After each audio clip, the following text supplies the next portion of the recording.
I gotta get comfy. Ugh. Ugh. Hey everybody, welcome back to the channel. My name is Jennifer. I am so glad you're here. Okay, I took about a week off. I had to take a week off, a spring break around here. I just wanted to chill, have a little bit of a relaxing time. I had some friends come in to visit me. It was my birthday this past week. It was really nice.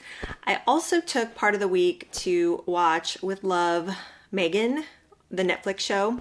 And I told you guys that I was going to be reviewing it.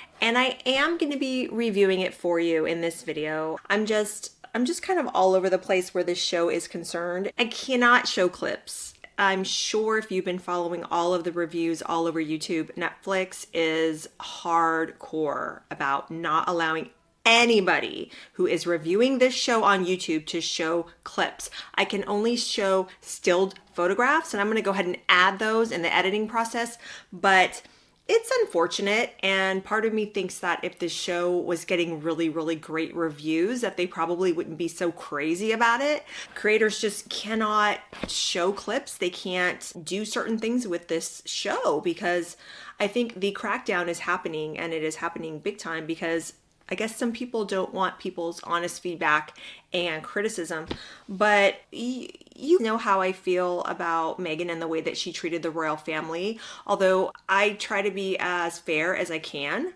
All the people on her show, whether they were the cooks or some of her friends, I really liked those people and wanted to know more about those people.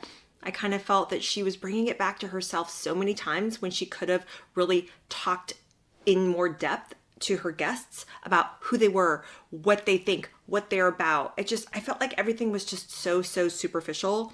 Okay, so I've got my iPad and I've got my notes here. And the first thing I'm gonna say is that this goes for all the episodes. The production design is beautiful, absolutely beautiful. I grew up in California. I know how beautiful California is. The landscape is gorgeous. The little cottage, the rented cottage slash mansion that she's filming in, absolutely beautiful. Meghan herself does look very nice. She is dressed to the nines in practically every single scene. So there's that. As far as being relatable, I don't know how relatable cooking in an impeccably spotless white kitchen is when you're wearing thousands and thousands of dollars worth of clothes and jewelry. I don't know how relatable that is, because I guess the idea of this entire series is you're going to elevate the everyday. Well, if she wants to see the everyday, she needs to come into my kitchen and see the crumbs on the floor and on the countertop, and the trash that has to be taken out, and the dishes in the sink and all that stuff. So yes, the production value is beautiful. It is gorgeous. The one thing that I also was thinking of was that she mentioned several times during several episodes about how it is not her home, it is not her kitchen. That in of itself is not relatable, and that's not elevating the everyday. You don't elevate the everyday cooking in a rented stranger's kitchen.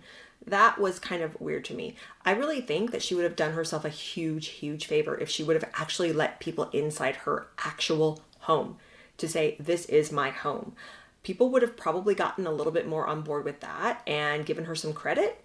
And she had mentioned, I guess, that she didn't want 80 people trampling through her home during the whole production. I don't know if it's really 80 though.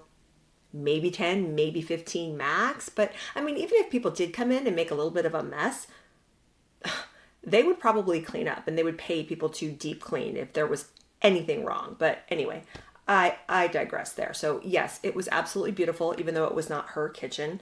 So all of the cinematography, when they are showing all the foliage, the plants, the trees, the garden, the backdrop, the sky, the mountains, all that, very pretty. I will definitely give it to Netflix there. It was a very aesthetically pleasing show to watch.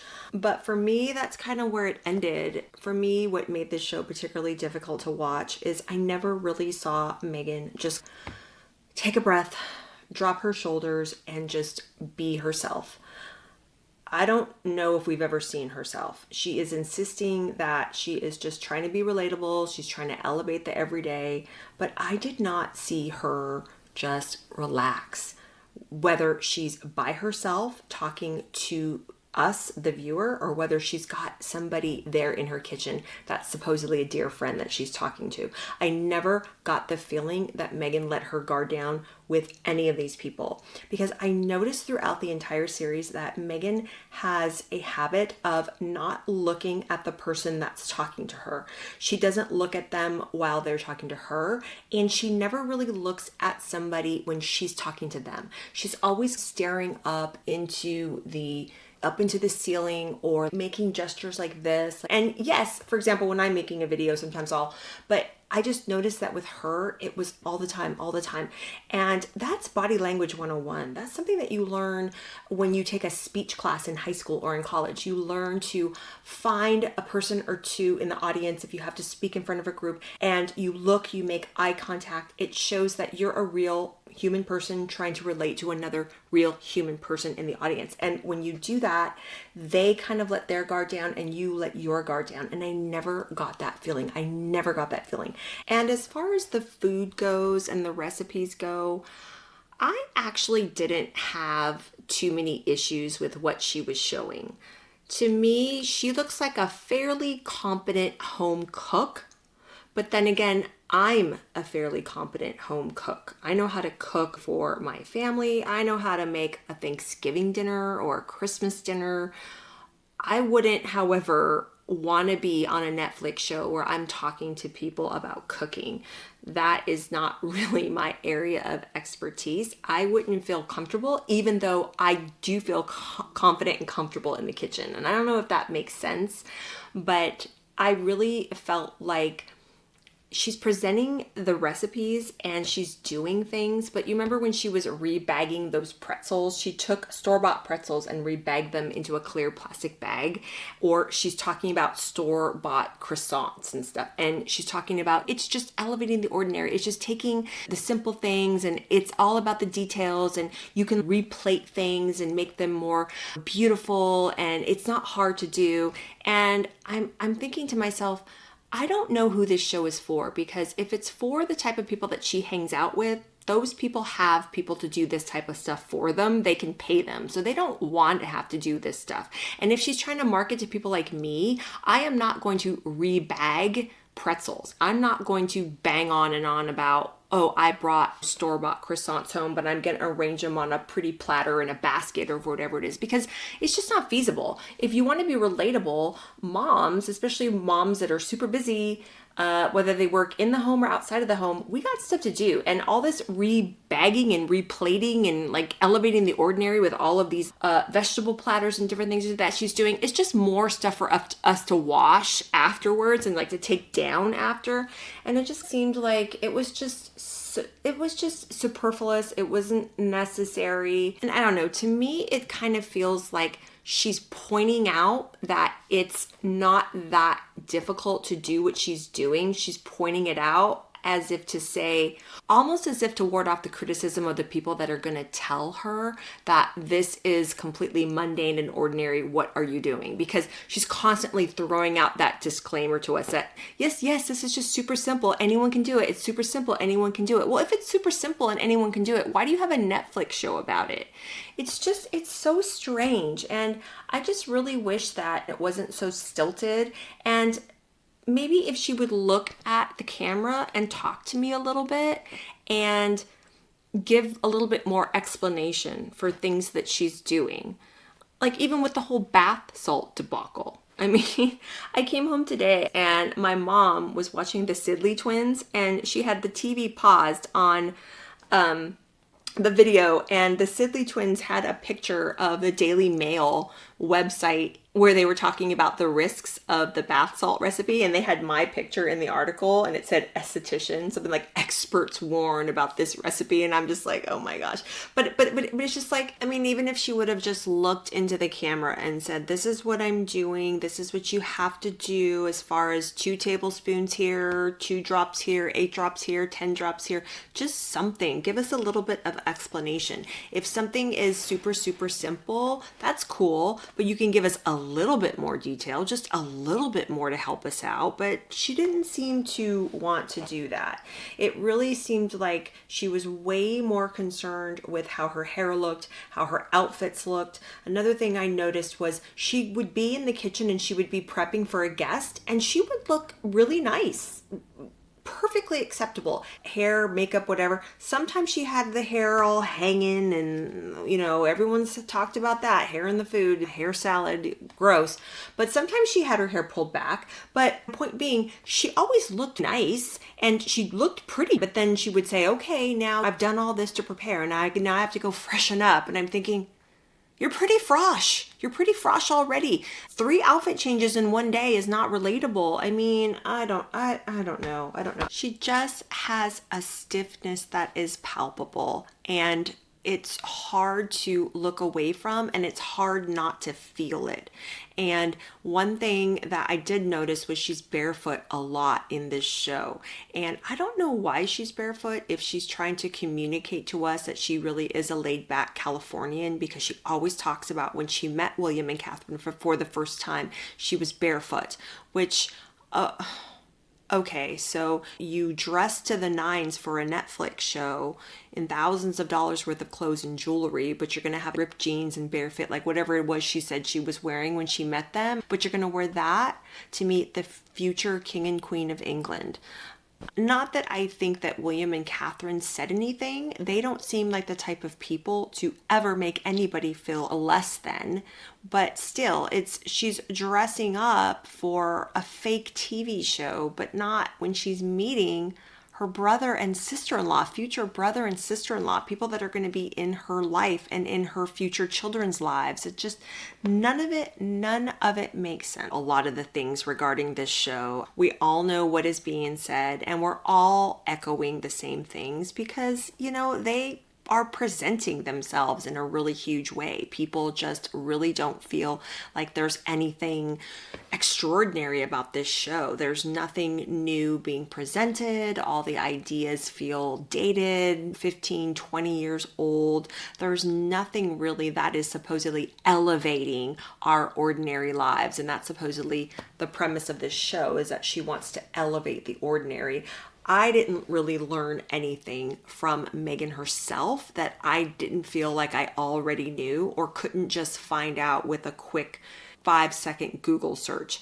I did, however, like a lot of her guests. I particularly liked Vicky, who is the founder of the skincare brand Tatcha. I enjoyed watching her make pot stickers with Meghan, and I really liked Chef Choi, watching him make the Korean barbecue stuff. And I really wish that she would have had more in-depth conversations with them, not only about the recipes that they were doing, but just a little bit more about their lives and who they are as people. I always felt like the exchanges were extremely superficial, and Meghan always steered the conversation back to her very, very quickly. She did that in her Archetypes podcast, and actually it was announced to her new Lemonado podcast is coming out, and it's called, I believe, Confessions of a Female Founder or something like that, about how to make a successful business. And we could just laugh about that till the cows come home, because we all know how many business obstacles and hurdles and all the botched decisions that she's been making regarding her failed business, American Riviera Orchard, and now this As Ever. But the title seems like it's another mouthful. But point being, how much is she gonna kind of relax, breathe, and just let her guests talk on that show? Is she gonna bring it back to her all the time, the way she's doing on this With Love Meghan show and the way she did on Archetypes? That's gonna be very interesting to see, but I don't know about that particular topic for her, just knowing the way that she doesn't really allow people to really talk about themselves.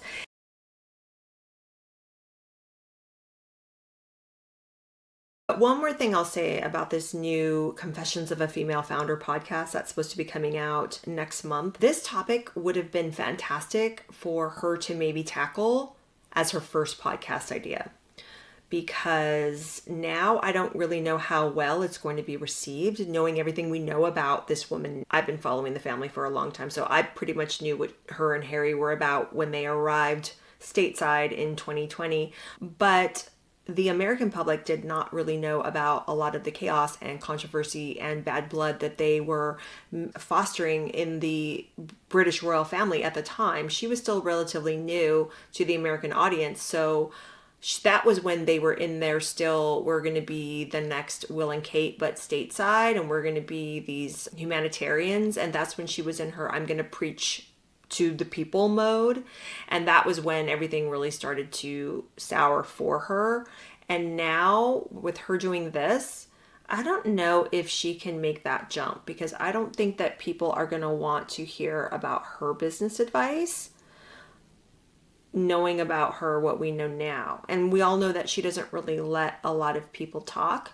She talks over them all the time, or she brings it back to her. So again, I don't really know how this is going to go, but I wish her the best of luck. But yeah, okay. And another thing I really noticed about the show, how she's taking all the time to write these little tags in her calligraphy and all this kind of stuff. It's just really bland. It's just really boring. I never, ever, ever get the feeling that it is the real her.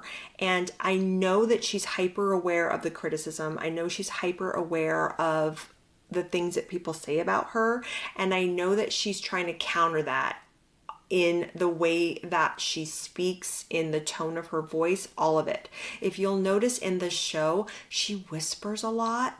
She also makes a lot of really flowy hand gestures, from the way she pulls a pot lid off and lays it down, trying to come across as someone that's gracious and graceful. I think it's almost like a defense mechanism, because in real life, you are softened a bit, and if you're a little bit angry or upset and you encounter someone that's got a slow manner of speaking and carrying themselves and gesturing, that kind of puts you at ease. So I think that it's a very deliberate attempt on her part to put the audience at ease, so that we will be less apt to criticize and out things that we don't like about the show. I don't know if you guys picked up on that, but I really picked up on that. And what I don't find relatable is how every single thing in her kitchen, whether she's pouring the half and half, the milk, the creamer, whatever she's doing, nothing has a label. It's all been decanted into something else that looks aesthetically pleasing and minimal. I don't know if you guys have ever watched The Pioneer Woman, people like that, or even Ina Garten, even the Barefoot Contessa. Her kitchen and her scenery was beautiful, but I really got the feeling that it was a lived-in, worked-in kitchen. Or you guys remember Nigella Lawson? I loved watching Nigella Lawson, and it would always show Nigella going into her pantry and pulling out things, and you could see the labels, you could see the names of everything. I lived in London for 2 years. That's where I had my twins. So I used to like watching her because I could see all of those British brands she had in her pantry, and like Heinz beans, stuff like that. But point being, it looks lived in, and it looks like you can see things that you can relate to. But everything in her kitchen is just all decanted and minimal. It's just nondescript. And she's talking about store-bought croissants, and yeah, they're store-bought, but she's going to put them in a basket, and she's going to make a presentation with basil or mint leaves or whatever it is, and strawberries and things. And again, it's like, there's just another thing for me to have to put away and try to clean. And then when she's in the kitchen and the milk foam mixture that she's making for Vicky's coffee starts to boil over a little bit, she kind of gets pissy when the director points her attention to it. She's like, oh, it's still good. It's still good. I know it's still good. It's okay, calm down. We were just pointing out that it was going to bubble over. Milk bubbles over really, really fast.